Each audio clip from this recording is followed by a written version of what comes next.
आज के इस एक्सप्लेनर में हम एक ऐसी रियल लाइफ कहानी का विश्लेषण करने वाले हैं जो आजकल के मॉडर्न रिलेशनशिप्स और शादी की भूल भुलैया को एकदम नए नज़रिए से दिखाती है। ये पूरा एनालिसिस एक ऐसी सच्ची कन्फेशन पर बेस्ड है जो आज की जनरेशन की सबसे बड़ी दुविधा को सामने लाती है। अकेलेपन का डर, परिवार का तगड़ा प्रेशर और एक सही जीवन साथी चुनने की कश्मकश एक ऐसी कॉम्प्लिकेटेड सिचुएशन पैदा करती है जिसे समझना सच में काफी दिलचस्प है। तो चलिए बिना किसी देरी के शुरू करते हैं। सीधे इस रॉ कन्फेशन पर आते हैं। कोट ध्यान से सुनिए। सबई जाना रिलेशनशिप मछन मेरो एवटा बीएफ नहीं छाइना, यानी हर कोई रिलेशनशिप में है और मेरा एक सिंगल बॉयफ्रेंड भी नहीं है। अब देखने में ये एक आम सी लाइन लग सकती है, लेकिन दरअसल ये उस अकेलेपन और प्रेशर का सबूत है जो लोग तब महसूस करते हैं जब उन्हें लगता है कि डेटिंग की इस भागदौड़ में वो पीछे छूट गए हैं।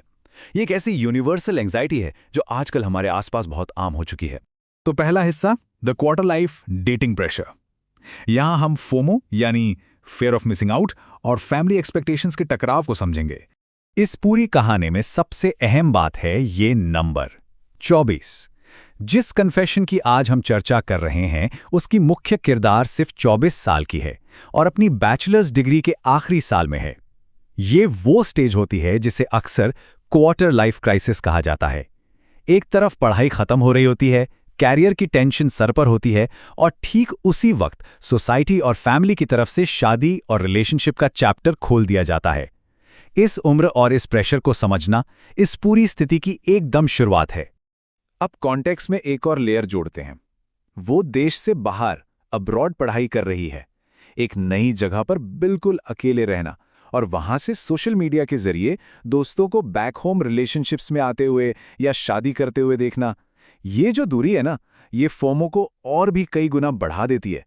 और यही वो टर्निंग पॉइंट होता है जहां परिवार वाले पिक्चर में आते हैं और किसी ना किसी अरेंज्ड रिश्ते की तलाश शुरू हो जाती है। इसके बाद आता है कहानी का दूसरा हिस्सा, रेड फ्लैग्स, बड़ा लड़का और एक ऐसा वक्त जब एक परफेक्ट रेज्यूमे भी बुरी तरह फेल हो जाता है। तो फैमिली ने जो रिश्ता प्रस्तावित किया उसका रिज्यूम कुछ इस तरह का था। एक 29 साल का लड़का जिसने मास्टर्स डिग्री की है और जो एक काफी एजुकेटेड परिवार से आता है।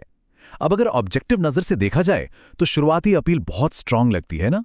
कन्फेसर की मां को भी यही लगा कि ये एक ज्ञानी खलखो यानी एक अच्छा, समझदार और सेटल लड़का है। एकदम परफेक्ट रिश्ता लग रहा था। लेकिन जैसा कि हम अक्सर देखते हैं, रियलिटी उतनी परफेक्ट नहीं थी जितनी शुरुआत में लग रही थी। असलियत तो बिल्कुल ही कुछ और थी। जैसी बातचीत शुरू हुई, पता चला कि उसमें कॉन्फिडेंस की भारी कमी है।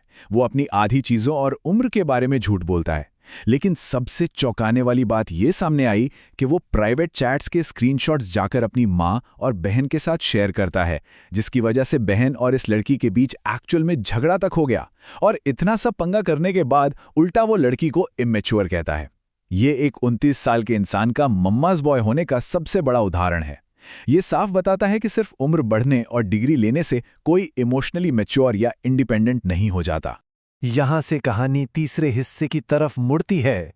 एक अनएक्सपेक्टेड ऑल्टरनेटिव, ग्रीन फ्लैग्स, छोटा दोस्त और एक वर्चुअल रोमांस।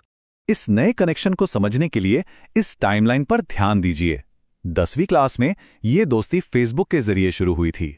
उस वक्त लड़के ने प्रपोज किया पर लड़की ने मना कर दिया क्योंकि दोनों की उम्र काफी कम थी। 10वीं के बाद लड़की अब्रॉड चली गई और उनकी फेस टू फेस आमने सामने की मुलाकात वहीं खत्म हो गई। लेकिन ट्विस्ट यह है कि हाल ही के महीनों में इस दोस्त ने दोबारा एक इनडायरेक्ट तरीके से प्रपोज किया है। वो लगातार केयरिंग मैसेजेस भेजता है और सबसे बड़ी बात, उसने कोई प्रेशर नहीं बनाया, पूरा वक्त दिया है।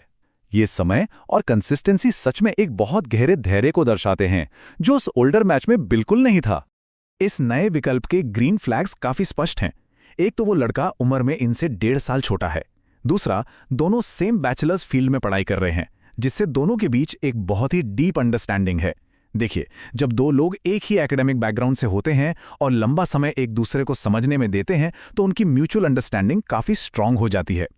ये इस बात का क्लियर प्रूफ है कि किसी लंबे चौड़े रेज्यूमे से ज्यादा जरूरी एक मजबूत आपसी समझ होती है। और इस तरह हम पहुंचते हैं इस एक्सप्लेनर के क्लाइमैक्स यानी चौथे हिस्से पर, the ultimate relationship dilemma, reality बनाम एक्सपेक्टेशंस। आखिर ये ड्रीम गाय की इमेज होती क्या है? एक पढ़ा लिखा, ईमानदार, रिस्पेक्ट करने वाला, लगभग हम उम्र इंसान जो पेरेंट्स के लिए एकदम परफेक्ट उपाध्याय जवाई बन सके।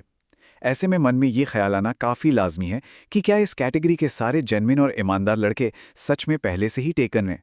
एक ऐसी असमंजस की स्थिति बन जाती है जहां ये तय करना मुश्किल हो जाता है कि क्या हमारी ये आइडियल एक्सपेक्टेशंस कभी सच में पूरी होंगी या हमें किसी कॉम्प्रोमाइज़ पर आना होगा।